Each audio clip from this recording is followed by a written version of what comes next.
¿De dónde vienen las grandes ideas? A cualquiera se le ocurre una. ¿Qué es lo que pasa en ese cerebro? Todo lo que creemos sobre la industria de la creación, ahora en Creo Talks. Bueno, bienvenidos sean todos a este nuevo episodio de Creo Talks. Bienvenidos todos nuestros creadores y creyentes de las ideas. Estamos muy contentos en esta ocasión porque tenemos un invitado que yo se lo prometí, yo se lo dije. El tipo lo dijo y lo cumplió. Yo lo dije. Aquí nos metimos en una discusión sobre si una pieza... No, si lo que hacían los creadores de contenido... Carolina decía que era arte. No, yo nunca dije eso. Yo dije que eso no es arte. Yo nunca... Tú ves, mira, esos son los problemas tuyos y míos. Yo nunca dije eso. Y yo dije, mira, vamos a traer una gente que sepa de arte. Y por eso tenemos aquí a Lyle Ritzel.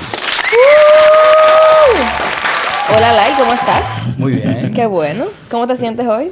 Hoy me siento muy bien acompañado. Ay, muy bien. Lyle, mira, yo no sé si Franz te contó, porque como ves, él dice una vaina que no son verdad cada rato. ¿Cómo es nuestra dinámica en este podcast? Nosotros elegimos temas, pero y como él contó, es para los creadores y los creyentes de las ideas. Ahí atrás de esas cámaras hay un montón de creadores, la mayoría de publicidad, pero también vienen de creación de contenido. Artes plásticas, artistas, cocina, músicos, arquitectura. Correcto. Y nuestro público más importante, bueno, que son las tías. Bueno. Que son las tías, que son fieles, que están ahí. Es un lujo tener tías. Sí. Esas mujeres están ahí oyéndonos a todos y escribiéndonos cuando les gusta, cuando no les gusta, qué quieren que uno haga, etcétera. Son asesoras. Son asesoras, mi amor. Esas mujeres están duras. Y les contamos cómo son los procesos de los creadores. Cómo es el proceso de crear. Esa es la Mola Movie. Y para hacer eso, tenemos unas tarjetas que son famosas ya.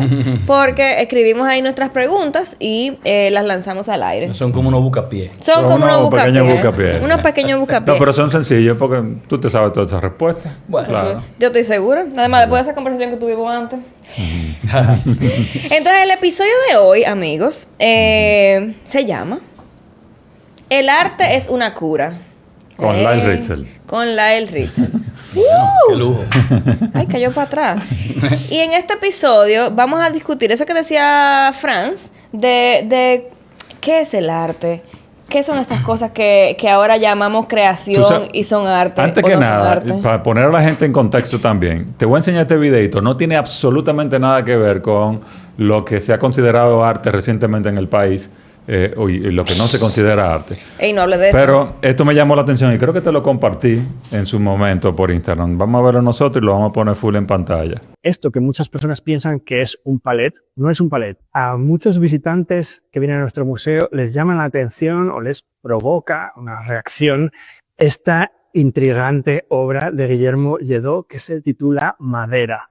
Y en el caso de Guillermo Lledó no es inmediatamente evidente, pero esto que muchas personas piensan que es un palet, no es un palet, es un objeto, según Lledó es de hecho una pintura que se parece mucho a un palet. Y si uno piensa que es un palet, hemos sido engañados, porque no es así. Es una pieza construida a propósito para hacernos pensar que es un palet con sus marcas de uso, con sus incluso pequeños grafitis o manchas, y es una obra de ficción. Bueno, ay, papá Dios. En relación a ese palet, te diría que tiene 100 años de atraso, porque ya Marcel Duchamp. Pues, hizo aquel video. Ajá, sí. Él lo cogió de una construcción abandonada, lo puso y lo firmó con un seudónimo en una colectiva de arte de vanguardia del momento. Sí. Entonces él ahí fue el primero que trabajó en el arte conceptual. También hizo Air du Paris, me parece, que era el globito. ¿Te acuerdas? Que era un globito con... Sí, creo que fue también Duchamp. Entonces, esto va a estar bueno, señores. Esto va a estar bueno. Yo quiero que ustedes sepan que yo estoy viendo que esto va a estar bueno. Tienen muchas expectativas. No, porque es que eso es una discusión ongoing. Bueno. Tú sabes, a medida que se democratiza la creación, pues todo el mundo todo. O se masifica con el Instagram. Ajá, claro. Nada y todo esto. Y se banaliza. Y se banaliza. Pero antes de entrar en esa discusión, nosotros queremos hacerte la primera pregunta. Y se viraliza. Wow. Bien o mal, aún no lo sabremos. Siempre le hacemos una pregunta a nuestros invitados y es... ¿Quién es Lyle como creador? Bueno, vivo entre dos mundos desde hace muchos años. Me crié rodeado de arte, de libros, de buena música, gracias a mi madre. Y mi entrenamiento fue en Atelier Gascue, cuando yo era un adolescente. Yo ahí conocí a todos los creadores, pintores de todas las generaciones, los de vanguardia, los más complacientes. Y bueno, me crié entre bastidores, barnices, acrílicos, óleos, y ahí conocí a varias generaciones de artistas, publicistas, arquitectos, decoradores, y como que siempre también la música me acompañó. Desde muy temprano formé mis primeras bandas de rock. Participamos en la primera Olimpiada, que no recuerdo en qué año fue. Chiclet Adams, ¿no era? Olimpiada Adams. Y ganamos el primer lugar empatados con otro grupo que se llamaba...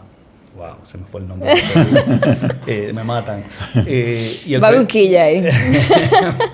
El premio era grabar un sencillo, pero como quedamos empate en el primer lugar con la otra banda, entonces se hizo el sencillo con doble cara A. Ajá, No. qué cool. Y bueno, el otro grupo, la canción se llamaba Apariencias, y la canción que el grupo de nosotros se llamaba Bazuco en ese momento.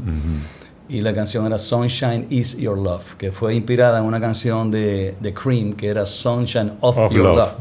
Pero nosotros, no tenía nada que ver la canción una con otra, pero el título nos inspiró a hacer esa canción. Y bueno, tiempo después, Luis Díaz me dijo que yo no podía cantar en inglés, que estamos aquí, que es en español la cosa. ¿Estamos de Que acuerdo? deje el popismo. Estamos de acuerdo. Siempre estaba de Y acuerdo. entonces el terror había que hacerle mucho caso. Y a partir de ahí, pues ya entonces ya con Cabo Azul, más adelante, pues todas las canciones empezaron a emerger en español. Y todavía al día de hoy, aparte de la galería, que tenemos 30 años trabajando, pues nunca he dejado la música. A veces tomo unas pausas, pero la música vuelve. Y lo que tú decías de la creación, cuando tú compones, tú no estás planificando ese momento, eso va llegando solo. Y tú tienes un instrumento al lado, una hoja y un lapicero, pues entonces hay que atrapar esa musa que llega por ahí, porque si tú no lo haces en el momento, se va. ¿Qué? Pero justo hablamos de eso hace poquito. Pierdes esa oportunidad de crear. Tú sabes que hace muchos años, yo tenía que enmarcar mi primer dibujo, porque yo iba a hacer una exposición en lo que se llamaba Café Benetton. La tienda Benetton en Plaza Central tenía un café, un área de café. Perdón, ¿cuándo fue esto? Hace un tiempo. Unas cuantas décadas. Creo que fue en el año 92, me parece. 1992. Entonces... O sea, cuando hicieron el Faro Colón. Pues por ahí sí. Pero en ese año fue tu primer dibujo. ¿Hiciste tu primer en ese año, un grupo de amigos y yo decidimos hacer una colectiva en Café Benetton. Okay. Éramos 3 amigos. Y entonces yo tenía que enmarcar mis dibujos para hacer dibujos y enmarcarlo para... Yo nunca había enmarcado una obra mía porque yo no consideraba que era obra. Okay. Entonces las llevé ¿a dónde? A Atelier Gascue. Las llevé para que las enmarcaran, ¿no? Y cuando fui a recogerlas, me dice el muchacho que atiende, espérese un momento que Lyle quiere hablar con usted. Y yo dije, Lyle. ¿Por qué? ¿Por qué? ¿Qué Lyle? Porque yo conocía a Lyle que tocaba en Cabo Azul, pero yo no lo conocía. Tú no sabías que él tenía otra vida. Yo no sabía que él tenía otra vida. Entonces Lyle sale de ahí adentro y me dice, oye, ¿y esas obras, esa pintura, esos dibujos, quién fue que lo hizo? Y yo, ¿fuiste tú? Yo, sí, fui yo. Y le explico que para una exposición, y yo no me dedico a eso. Y me dice, ven. Y me llevó a un cuarto al lado. Me enseñó unas obras de García Cordero y me dijo, mira, ese es García Cordero. Su obra, mira, no sé qué, me habló un poco de él. Me dijo, lo que pintaba él al principio es igualito a lo que pintas tú. Así o sea que te dio esperanza. No, me dijo, pinta y tráeme la cosa para acá. Que algún día llegaremos o no, pero bueno, esperanza habrá. Tú sabes que yo tengo muy mala memoria y él me había recordado ese evento. Sí. Y claro, cuando me lo recordó, pues lo tenía guardado. Ajá. Y me acuerdo de ese momento y realmente a mí me impresionó. O sea, yo no se lo iba a decir por decírselo ni para Claro. complacerlo. Sí. Lo dije porque me impactó, veía que tenía talento, un dominio del dibujo, las composiciones eran elegantes, sofisticadas. Y cuando él me volvió a recordar eso hace unos años, le dije que él está a tiempo todavía. Claro, pero tú nunca has seguido dibujando. No. Él no me escribe ahora. Bueno, pero él puede combinar las dos cosas, porque Se podría, o sea, sí. yo nunca dejé la música, ni la voy a dejar. O sea, la música y el arte morirán conmigo. Pero es que cada Piénsalo cosa pide tanto tiempo, Lael, Ah, no, que así. sí, bueno. que para cogérselo en serio, hay que cogérselo en serio. Bueno, Sí. tú puedes escaparte un poco también. Y yo vivo de la publicidad y eso Claro. consume mucho tiempo. Pero eso es una decisión. es una decisión. una O sea, decisión. yo vivo de la galería hace 30 años. Es verdad. Con mi familia completa. Exactamente. Y el espacio se encuentra. Es verdad. Pero qué bueno que Y tú sigue hablas, grabando. qué bueno que tú hablas de la galería y recordamos la galería porque la primera pregunta que tenemos aquí en las tarjetas es, ay Dios mío, qué controversial. Este podcast nos van a mandar hate abajo. No, hombre, Lael, ¿qué es arte? Bueno, arte es la expresión más elevada del ser humano. Ok. El arte es un asunto espiritual donde la creatividad no tiene límites. Es algo que viene desde adentro y se expresa hacia afuera. Ok. Y el que puede crear, pues entra en otra dimensión, porque tú estás en otra tesitura y el verdadero creador, artista, es una especie de Dios. Ok. Porque, sobre todo cuando es original y cuando es auténtico y el concepto que tiene no es copia de otra cosa, sino que es honesto. El arte tiene que ser honesto siempre. Hace un par de episodios nosotros hablábamos sobre la inspiración y decíamos en qué momento es una inspiración o es una copia. E hicimos la distinción de que cuando tú puedes inspirarte de algo, e incluso tú puedes hacer un tributo, pero se diferencia del original cuando hay una transformación a partir de tu discurso personal. Cuando es pusiste obra algo tuyo original, ahí. tú pusiste algo tuyo ahí que lo modifica Eso es lo que lo y hace convierte un grande. discurso. Y eso es lo que lo hace grande. Porque, y además, encontrar tu lenguaje propio. Y tu voz. Aunque tú tengas influencia de diferentes lugares, tú con esas influencias puedes transformar y hacer lo tuyo propio. Como también te puedes apropiar de ideas o influencias de otros artistas y a partir de ahí hacer algo nuevo. Claro. Y que esas influencias sean buenas influencias. Buenas influencias. Tú sabes que en esa discusión sobre qué es arte, pues la gente se pregunta como siempre, esto es una expresión, pero ¿en qué momento empieza a ser arte y deja de ser cualquier otra cosa que no llega a ser arte? Bueno, el arte empieza a ser arte cuando tú eres honesto con tu creación. Eso ya te lo dije hace un momento. Y cuando tienes la libertad de expresión, de plasmar lo que tú estás creando sin complacer a nadie. Ok. Entonces, el arte que es a consignación no es arte. Bueno, sí puede ser arte porque, por ejemplo, nosotros trabajamos con diferentes artistas de varias generaciones. Bueno, tú dices consignación, una comisión. No, cuando Cuando te por pago ejemplo, para hacer yo algo. quiero que tú me hagas un cuadro para este paso. Bueno, es una comisión. Ajá. Una comisión es un encargo. Ajá, un encargo, encargo, ajá. exacto. Sí, bueno, eso es arte, claro que sí. Porque, claro, tú no le puedes decir al artista, yo quiero que tú me hagas esto, esto, esto y esto. Porque entonces ya el artista no es el creativo. Tú puedes sugerirle, Claro, ya. tú puedes decirle, me encantaría que tú me hicieras de la serie tal, por decirte un ejemplo de esas obras de García Cordero, de los Boat People que él hacía, Sí. que solamente hay 4. O sea, porque los artistas que se respetan no repiten lo que le gusta a las personas o a los coleccionistas, sino que ellos hacen series, terminó esa serie, entonces esa obra va tomando mucho más valor con el tiempo, porque no la encuentras en todas partes. Tú sí puedes intentar hacer una comisión o un encargo a un artista con temas de otra época que quizás que él ya no hace y el artista pues decide si quiere hacerlo o no. Pero si lo hace y es serio, tú puedes estar seguro que no va a ser ni parecido a lo anterior, sino inspirado en lo anterior, pero con elementos nuevos. O sea que la doña Wow. que dice, mira, yo tengo una sala y entonces el sofá es blanco y las paredes son azules, yo quisiera algo con verdes, el artista estaría haciendo una obra de artesano, no de arte. Bueno, puede ir a lugares donde venden obras decorativas. Exacto. No quiero decir no menciones, no lo comprometan. Eso lo dijiste tú. Y son muy amigos míos y son coleccionistas de arte, por cierto. Y por Pero qué- ellos en su casa. En su casa. Sí, pero esos cuadros que venden en las tiendas de Sí, la decoración tienda decorativa. no tienen firma. Son genéricos. No, porque hombre, son son un genéricos. mueble. Ajá. Son No es un mueble, arte. una mesa, una No cosa. es arte. No, eso no es arte. Es decoración. Es decoración. Claro, Pero una Sí. decoración hueca y de muy mal gusto. Sí. Porque es genérico. es genérico. Tú sabes que rescatando algo que dijiste, que tiene que ver con la repetición, y creo que puede servirnos como punto para distinguir la creación y la creación con propósito de el arte, que no quiere decir que no tenga propósito.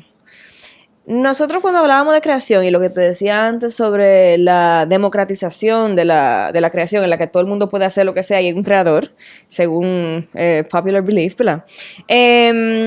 Requiere mucho de la repetición. Requiere que tú hagas mucho lo mismo para que la gente te reconozca como que tú haces esa misma cosa una y otra vez.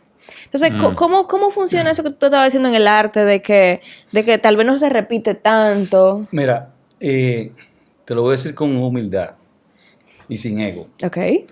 Que exista una galería como la que nosotros llevamos aquí hace 30 años. Si es por la cultura general y el gusto general de la mayoría de las personas que viven en nuestro país, no tendría asidero para existir. Ok. Porque como aquí estamos tan desconectados con la cultura Ujú. y con las referencias de lo que es arte, pues que exista es casi un milagro. Ok. Y desde que nosotros empezamos la galería, el lema era trabajo y bonche, 2 puntos, no tenemos plan B. Genial. Eso me encanta, ¿eh? Entonces nosotros empezamos un espacio que fue un espacio de ruptura, rebelde, donde no complacíamos los gustos generales de nadie.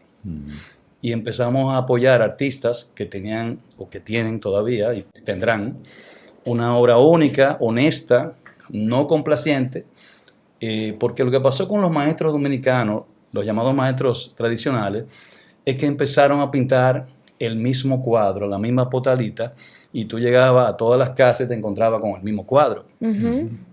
Todos esos Sí. maestros, o llamados maestros, eran amigos de mi madre. Entonces, muchos de ellos se ofendieron cuando yo abrí la galería porque yo no los incluí. Y ellos nunca entendieron, al día de hoy quizás no lo han entendido, que nosotros estábamos trabajando con artistas con un lenguaje propio, no comprometido con el mercado ni con ninguna estética que no fuera la de ellos. Ujú. Además, muchos de ellos intelectuales, con un discurso, un lenguaje propio y una irreverencia. Ujú. Entonces era una galería rock and roll y Claro. sigue siendo totalmente atemporal y no complaciente con ninguna estética masiva de esas que están en todas las casas. Entonces, Sí. cuando tú vas allá, yo ahora, por ejemplo, tenemos una exposición de un artista de origen cubano que se fue al exilio hace 40 años, huyó de la dictadura, hizo su carrera en Nueva York, se llama Luis Cruz Azaceta, tiene 85 años, y está en todas las colecciones del MoMA, del Guggenheim, del Whitney Museum, del Smithsonian Museum. O sea, él ya en vida, los museos de Estados Unidos han reconocido su obra, y nosotros tenemos el lujazo de trabajar con él hace 20 años, que nos hiciera caso y que creyeran que nosotros podíamos representarlo. Y bueno, y es la 4ª exposición que yo hago de Luis Cruz Azaceta en 20 años, y tú entras a esa exposición y los invito a todo el que pueda que vaya. Vamos a poner los Es detalles. como si tú abajo. entraras al MoMA. Wow. Porque es una suerte de retrospectiva del 94 al 2024, que la curamos entre él y yo. Y bueno, él tiene 80 y tantos años, ya no puede viajar, lo han operado 3 veces el corazón, y bueno, él no vino al opening, pero lo vio a nivel de videollamada. Ok. La última vez que tú me abriste la bodega, tu bodega, ¿no? Yo vi un cuadro de él y a mí me encantó. Ya yo lo había visto en los catálogos y eso, pero lo vi ahí, y yo dije, no, espérate, no, algún día. Eso fue lo que yo me dije a mí mismo. Algún tú eres día. de los fundadores de ellos. Se te da un plan de pago. Te damos unos beneficios, tranquilo. Ay, qué fuerte. No, miren, yo acabo de tomar una decisión sobre la edición de este episodio que voy a decir en público. Y es que si usted en este instante la está oyendo y no la está viendo, vaya corriendo a YouTube a verlo, porque yo creo que el material de apoyo que vamos a estar ofreciendo Exactamente. en esta conversación va a ser muy importante que lo vean también. Porque ustedes ponen videíto y cosas. Claro. Y las fotografías de todo eso que tú Todo estás eso diciendo. que estamos hablando, está eso va a saliendo, haber está fotos, saliendo aquí ahora. Ok. O sea, toca hacer un documental. Está fino. Mira, Lyle. Hey. Y esto tiene que ver con lo que tú estabas diciendo ahora mismo, justo. ¿Qué hace que una obra merezca ser exhibida? Bueno, una obra debe tener un rigor, debe tener un oficio, debe tener una factura, una composición, un discurso, un lenguaje propio, un impacto estético, un buen gusto general, unas buenas influencias para poder haber llegado a ese punto y un espectador que lo entienda. Claro. Y si no lo entiende, bueno, que repita la visita y el ojo Guiado. y el ojo se va aclimatando a lo bueno también. Sí. Claro. Porque Picasso decía que si ponían una obra de él en un basurero, no se iba a apreciar, porque se iba a confundir con la basura. toda la basura. Claro. Entonces todo está en el contexto en que se exhiben las obras. Y bueno, uno trata de que sea con el rigor y la sofisticación que más uno pueda brindarle al artista en el espacio y al público que va a verla. Okay. Yo tengo un comentario, puede ser controversial, ¿no? Esto es lo que yo siempre he pensado. Arte es lo que está en el museo. Pero no en el Museo de Arte Moderno de aquí. No, espérate. Ay, Dios mío, auxilio. Espérate. Podemos hablar de eso. Espérate. Podemos hablar de eso. Vamos a hablar de eso ahora mismo. Espérate. No vamos a hablar de eso. No vamos a hablar de eso. De eso no vamos a hablar. Pero Pero yo quiero pudiéramos. hablar de eso. A ver, Pero pudiéramos. la gente concibe, el pueblo concibe como arte lo que está colgado en un museo. Sí. Sin embargo, lo que se cuelga en los museos obedece al criterio de un grupo muy pequeño de personas que determinan qué es lo que es arte y qué es lo que no es arte. ¿Es así o no es así? Bueno, sí. Últimamente los curadores son las estrellas del concierto. Ajá. A veces más que el artista. A veces más que el artista. Exacto. Sí. Pero yo quería referirme al Museo de Arte Moderno de República Dominicana. Dale. Y te voy a hacer un cuento muy bueno. Mira, Dale. yo tuve la suerte de conocer a Firelei Báez, que es una artista dominicana que conocí y que empecé a representarla y traje obras de ella al país, la representé durante Art Basel en Art Miami. Y bueno, todas sus obras me las arrancaban de la mano. Yo siempre decía, me voy a quedar con 2 o 3, no sé qué, porque veía que había una situación. Y bueno, la cuestión es que ella firmó un contrato millonario con una de las galerías más importantes de Nueva York, y ella es exclusiva de esa galería y sus obras pasaron de costar $20,000 a $500,000. Normal. Dominicana. Dominicana, sí. ¿De dónde? De Santiago de los Caballeros. De Santiago, ok. Pero vive en Nueva York toda la vida. Y entonces ya está en las colecciones de todos sus museos de Nueva York también. Y ella, antes de que explotara ese fenómeno, me llama un día y me dice que el chief curator del MoMA tiene que ir a La Habana, pero no puede ir directamente, sino que se tiene que pasar 24 horas en Santo Domingo, que si yo podía atenderlo. Oh, claro. Y digo, pero ¿cómo así? tú me preguntas que si yo puedo atenderlo? Claro. Que él llega a las 4 de la mañana, no te preocupes. Tranquila, tenemos 24 horas para él. Entonces, el señor, pues, lo voy a buscar. Me hace una entrevista en el camino, que cuánto la población de aquí, que cuánto hay población hay en Haití, que cómo fue la independencia. O sea, yo tuve que hacer una clase de historia y geografía a las 4:45 de la madrugada. Y el asunto es que él quería ver la galería. Entonces yo lo dejé en el hotel al lado y él me dijo, pásame a buscar a las 11. Yo lo pasé a buscar a las 11. Yo tenía en ese momento un show colectivo. Ahí había varios de los artistas que estaban en el MoMA, como José Bedia, como Azaceta, o sea, varias obras. Azaceta, claro. Y bueno, conoció a los artistas dominicanos, etc. Entonces llegó el momento en que él me dijo, yo quiero ir al Museo de Arte Moderno. Y yo dije, bueno, vamos a pasar vergüenza. Yo dije, mira, eso es un cargo político. Me dice, no te preocupes.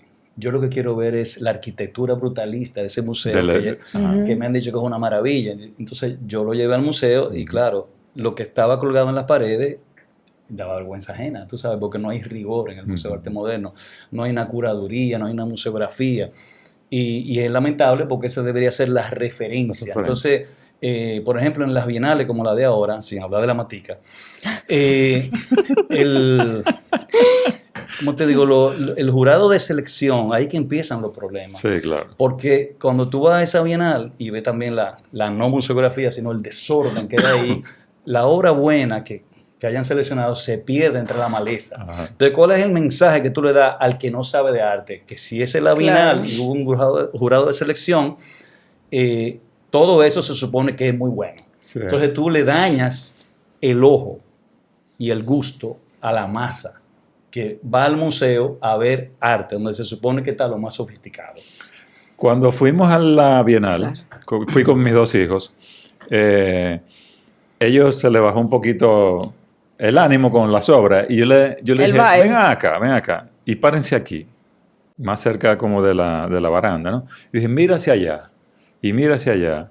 Y les dije que empezaran a apreciar el edificio. El lugar, claro. Yo les dije, esto es un edificio de arte, porque el edificio, exactamente lo que te dijo el señor del MoMA. Klaus. El edificio en sí es arte. O sea que... No, una obra maestra. Una obra. Fallamos en lo que estamos poniendo en el este contenido. Caso, pero el edificio es digno de admirar, ¿no? Claro, sí. Pero yo me pregunto, estoy de acuerdo contigo con que el que dice un día y se levanta y dice que me gustaría saber más de arte y piensa, claro, el museo. Sale confundido. Voy para allá, ¿no? No, ni siquiera confundido, tal vez como no sabe, o mal informado, como tú dices, cree que sí, que eso es. Entonces, le dañan el gusto, la estética y el concepto, porque imagínate. Yo pienso que ¿Qué se hace? ¿Qué hacemos? Bueno, que te digo, es un cargo político inamovible y entonces lo que están ahí en realidad no le importa mucho, tú sabes. O sea, que es un tema como de negligencia hacia esa transmisión. Mira, con todos los directores que han entrado ahí, he tratado inclusive con el actual de ponerme a la disposición para ayudar. Le he propuesto muchas ayudas que no cuestan nada, que son ideas solamente de cómo tú... de lo que es la colección permanente. Mira, ahí hay cuadros hasta de la esposa de un embajador italiano que vivió en el país, que era pintora, y están en la colección del Museo de Arte Moderno. ¿Entiendes? Entonces tú dices, eso da pena. O sea, la colección, vergüenza, hay obras de un valor increíble de Hernández Ortega, de Iván Tovar, Dario Suro, que están tiradas en un almacén que se están muchas de ellas dañando. Oh, vaya. Entonces, cuando tú vas a un museo, tú ves la historia del país a través de las obras de arte, del 1600 tanto hasta el día de hoy. Pero es difícil encontrarse con esa situación allá. Ahora mismo en el tercer piso, hicieron un intento, ahora junto con la Bienal, que tú subes al tercer piso y te encuentran con obras mayores de artistas dominicanos, inclusive de la vanguardia española que vino huyendo de la dictadura de Franco aquí. Y tú dices, bueno, esto es una maravilla. Al fondo en el fondo. Es como un respiro. Después que tú ves ese atolladero de la Bienal y sube al tercer piso y dices, bueno, esto es lo que se debería hacer en general, que la estética y el concepto y la calidad de las imágenes que tú ves ahí sean una referencia positiva y que hagan crecer al público que va, que tengan esa estética de buen gusto. Y el discurso de los artistas. Claro, entonces... Una pregunta, ahora que tú mencionabas el tema de que uno va a ver eso y le dañaste el gusto a la gente, ¿verdad? Bueno. Para nuestros creadores y creyentes, fuerte. No, es fuerte, pero es verdad, o sea, quiero confunde. Quiero que tú me digas cómo se entrena el gusto. El gusto se entrena visitando museos que tengan coherencia en su estética, en su concepto, en su museografía, claro, en su curaduría. Mis creadores dominicanos que están aquí viendo. Que vayan a la galería. ¿A dónde vayan? A la galería. Pueden ir mientras tanto. ¿Y cómo más? ¿Qué más tú haces para entrenar? Cuando viajen, lo primero que tienen que hacer, si van, por ejemplo, ahora los dominicanos ya van ahora a Madrid más que a ningún sitio, incluyendo a mí. ¿Tú viviste allá casi? Bueno, yo me la paso entre aquí y allá porque mis hijos están allá, voy y vengo, etcétera. Entonces, Madrid es un sitio maravilloso para tú tener un mejor gusto.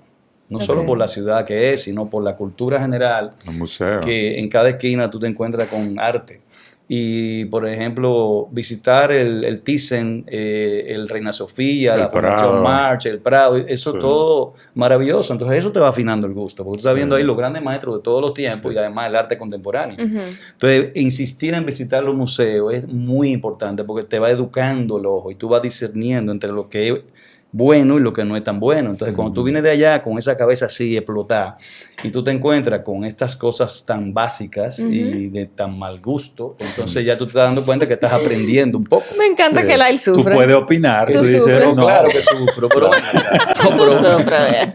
Y mira que uno trata de hacer, de poder ayudar como pueda, pero aquí las instituciones son blindadas. Sí, pero yo creo que nosotros también, esto va a sonar horrible, hemos aprendido como que la salvación es individual. Por eso te preguntaba, ¿qué tú le recomiendas a la gente que haga para rescatar su propio gusto? Bueno, ya te dije. Sí, por eso, porque creo que aquí es un poco difícil. La salvación es individual, amigos. Pueden ir al Centro León también, que ahí por lo menos hay un rigor, hay una curaduría y están haciendo un trabajo que enaltece el arte contemporáneo. Bueno, ella siempre ha estado, hace mucho que está involucrada ahí. Sí. Y bueno, es que el arte en general, igual que la buena música, la arquitectura, tiene que tener un concepto, un rigor, una buena influencia y una estética que te llene.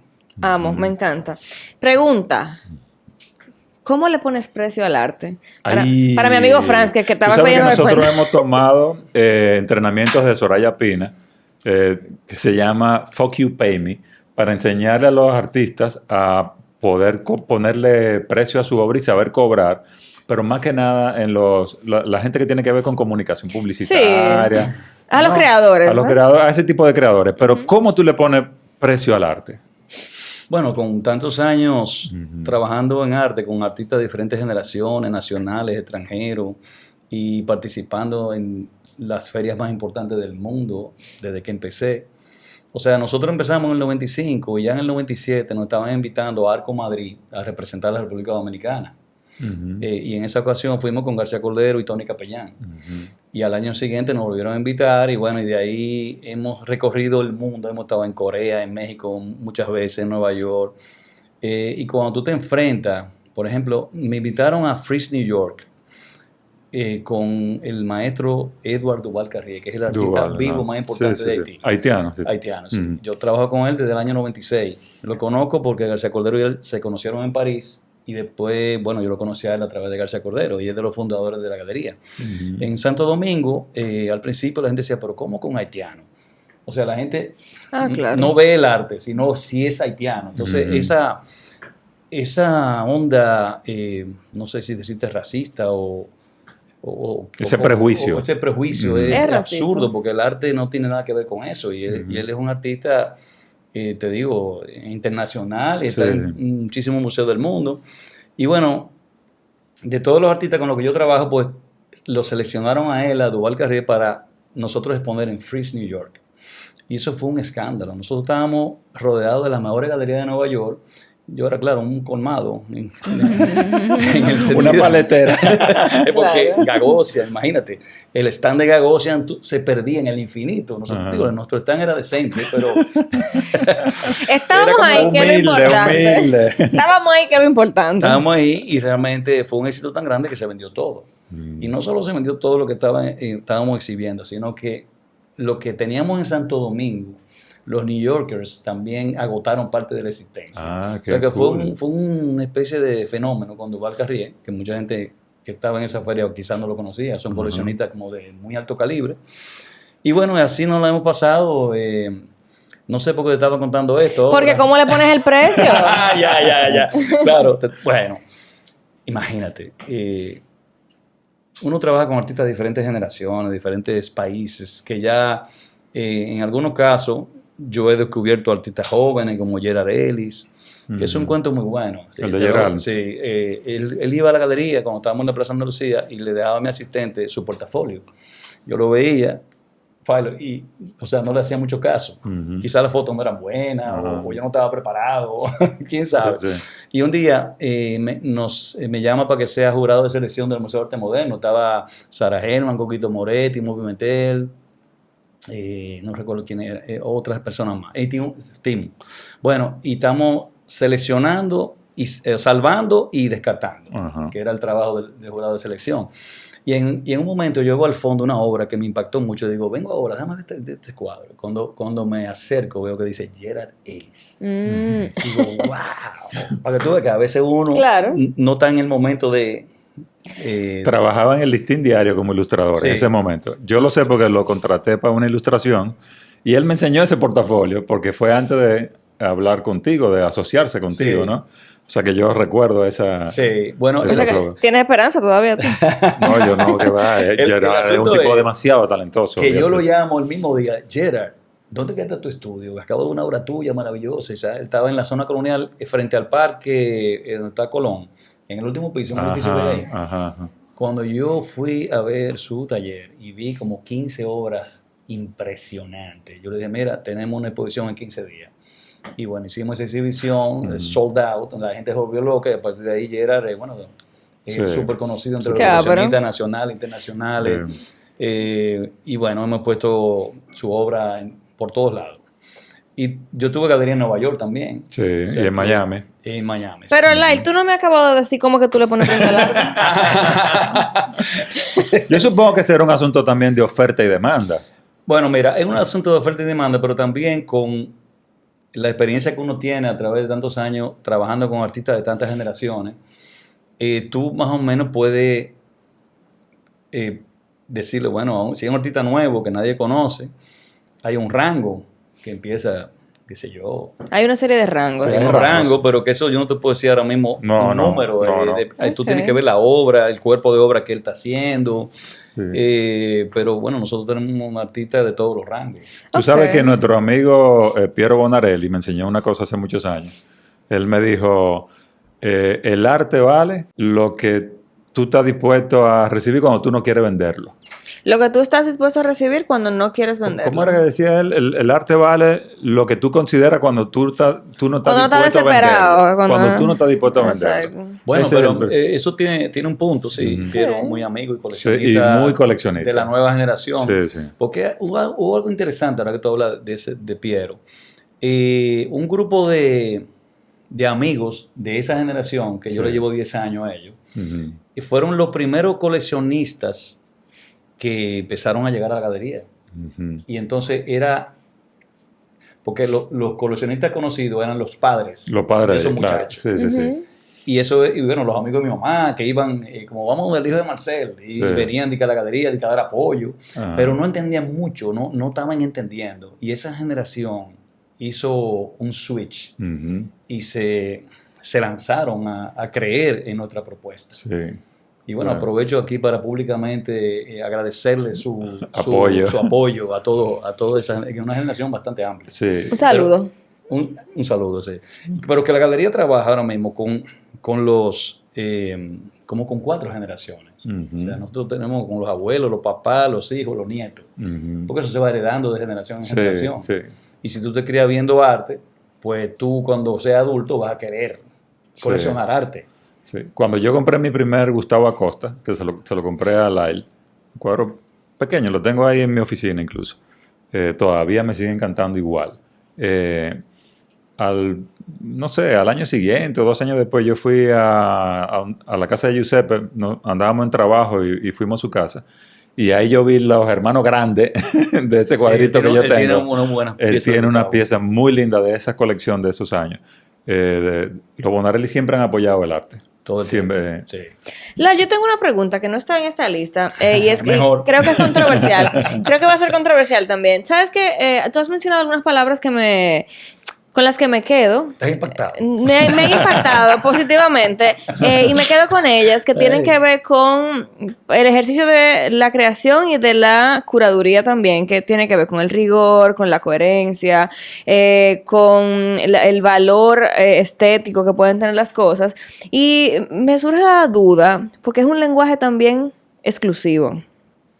no excluyente, exclusivo. O sea, tú hablas y suena como... Y sofisticado. Y sofisticado. Y te pregunto, ¿cómo convive eso con el resto de la gente que está creando y, como tú bien dices, necesita el arte?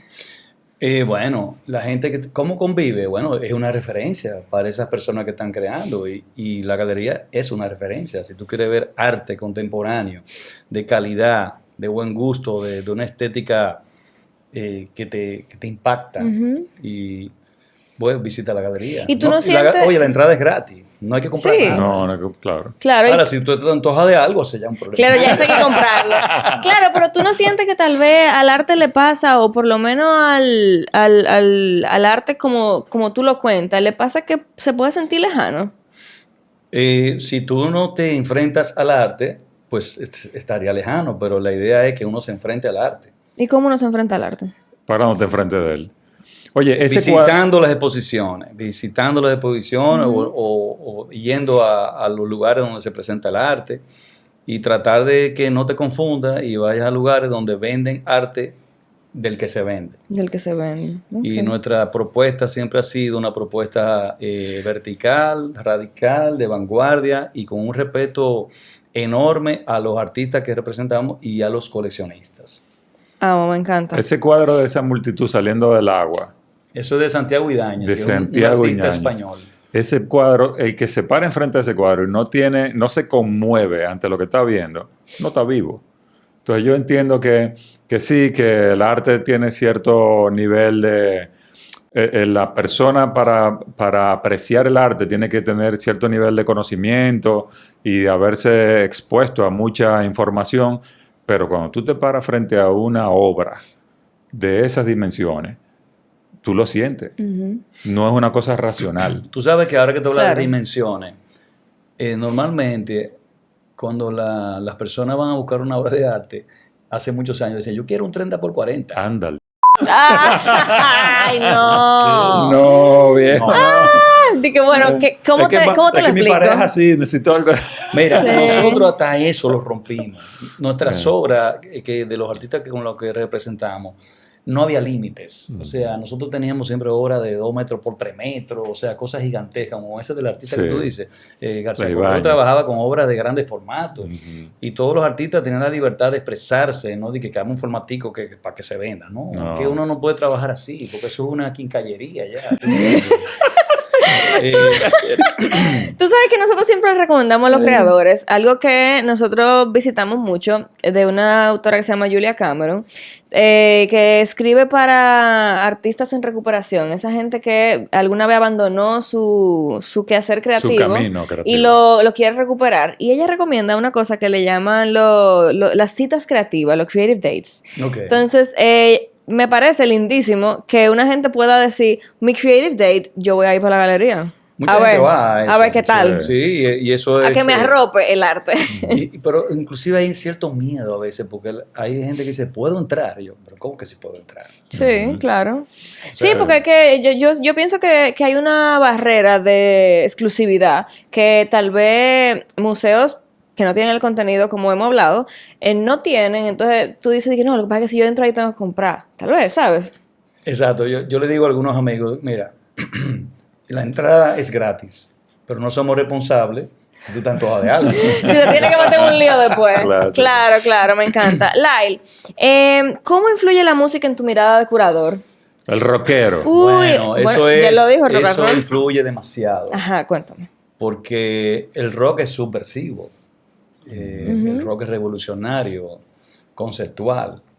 Entonces, eso va de la mano perfectamente con el arte, porque es que la música es arte. Entonces, yo tengo la suerte de, como también soy compositor y tengo la vida entera componiendo canciones, entiendo el proceso creativo de los artistas perfectamente. Entonces estamos hablando como un mismo idioma, un mismo lenguaje, y puedo entender su discurso de una manera orgánica, y nuestras conversaciones con los artistas, pues bueno, no son porque la gente ve a un galerista como un empresario, y yo no me considero un empresario. Sí, que tú eres artista. Bueno, creo que sí. Evidentemente. Pero tú sabes que es interesante también, porque tú, que no eres partidario de estos artistas, como tú dijiste, que hacen colecciones en masa y venden la misma potalita, tú eres de los primeros beatlerianos que yo conozco, del beatleriano. Y los Beatles se caracterizaron porque cada disco era un proceso de experimentación y una apuesta, una propuesta artística diferente cada vez. Bueno, ellos transformaron la música para siempre. Para Las siempre. bases de la música contemporánea la crearon ellos. Y todavía al día de hoy, 60 años después, ellos siguen más vigentes que nunca. Sí, Y son totalmente referenciales. exactamente. Y aunque tú lo hayas oído la vida entera, tú a veces descubres cosas que tú nunca habías oído en una canción. O sea que son totalmente atemporales. Entonces hace sentido que tu gusto musical es coherente con tu gusto y lo que tú valoras de un artista plástico.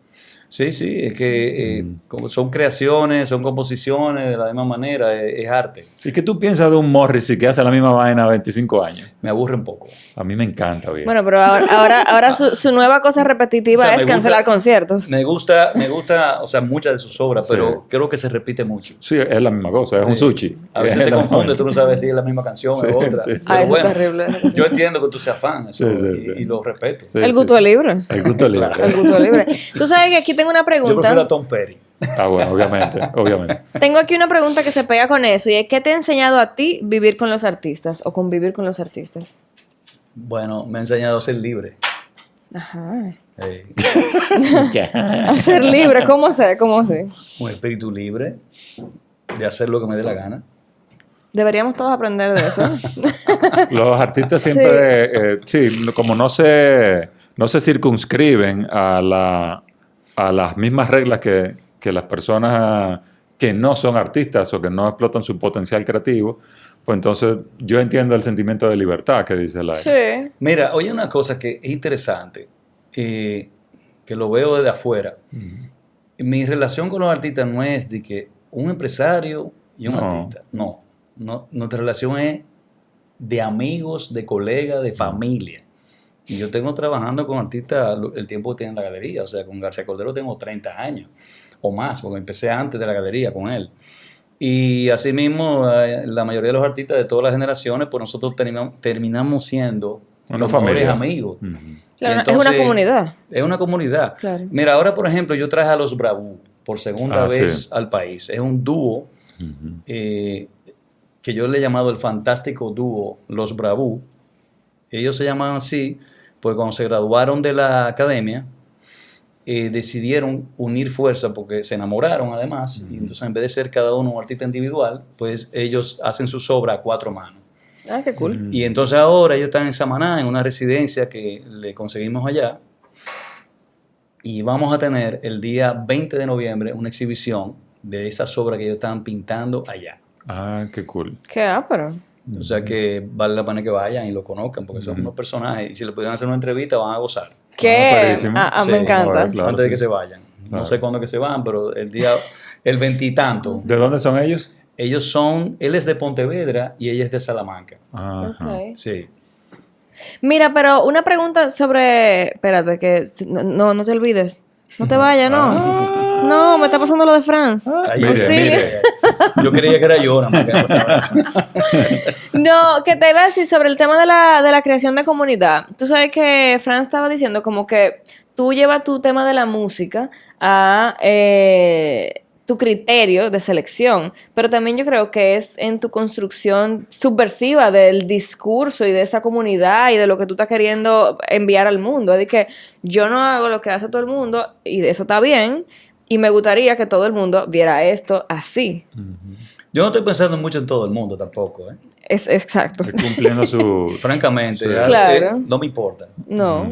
Yo hago lo que tengo que hacer y el que no lo entendió, bueno, Claro lo que entenderá o es no. valiente, eso es una postura valiente. Bueno, yo tengo un abuelo que no lo conocí,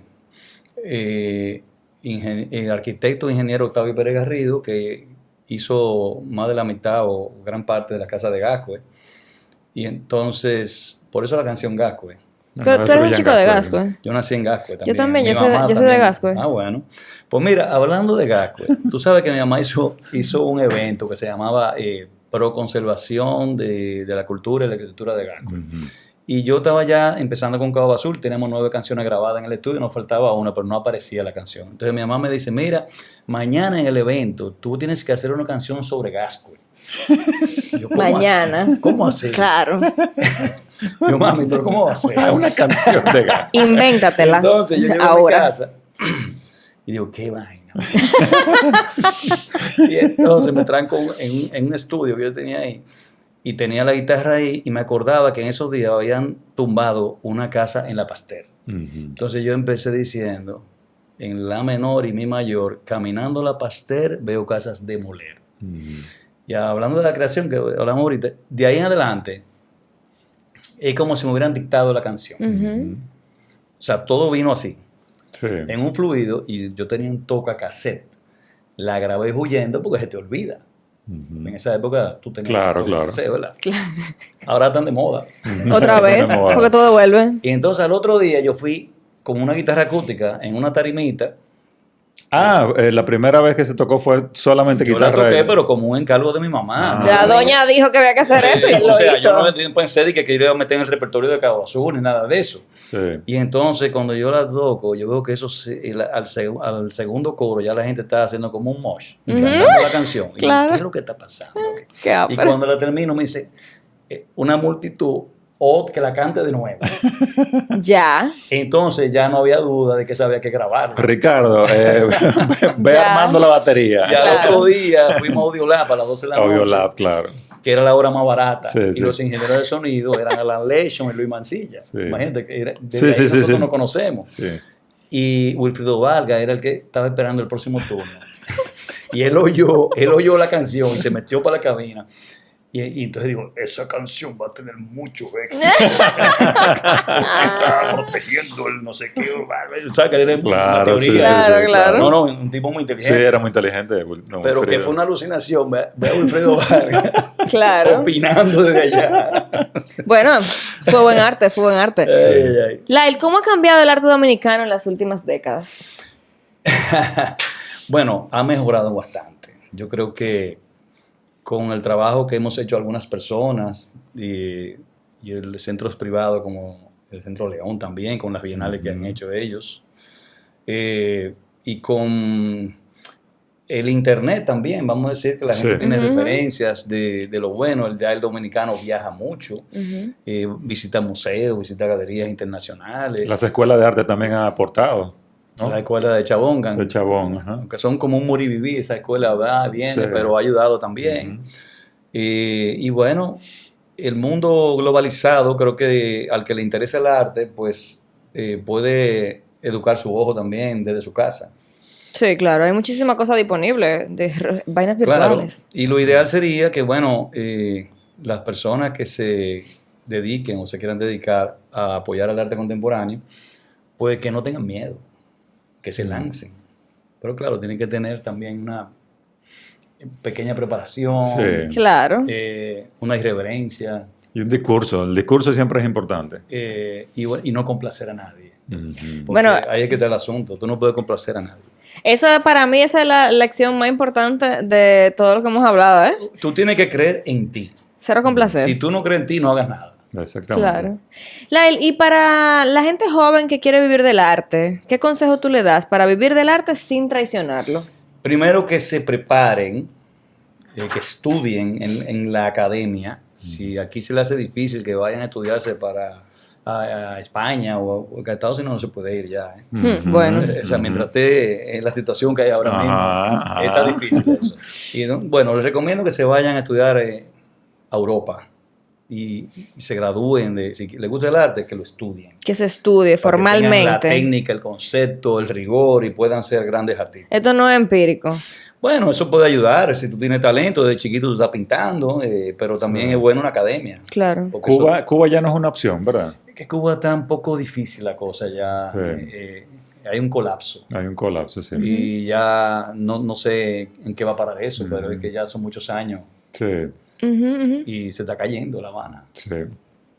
Así es. Pero siempre fue una capital cultural importantísimo y bueno, y ya antes de la revolución era el París y el Nueva York del Caribe, o sea, Sí. Si tú vas a Cuba te das cuenta cómo se desarrolló esos barrios. Aquí lo que es Gascue, allá el Vedado es como 100 veces más amplio y más desarrollado que Gascue. Ok. ¿Y qué más para vivir de eso sin traicionarlo? Sin hacer lo que ya hemos dicho que no está bien. Bueno, ser coherente contigo mismo y respetar lo que tú haces y darle para allá. Y darle, No venderte, hacer la no vaina. venderte. Y creer en ti. Ok. Eso es lo más importante. Hacer la vaina. Vender tu obra sin venderte tú.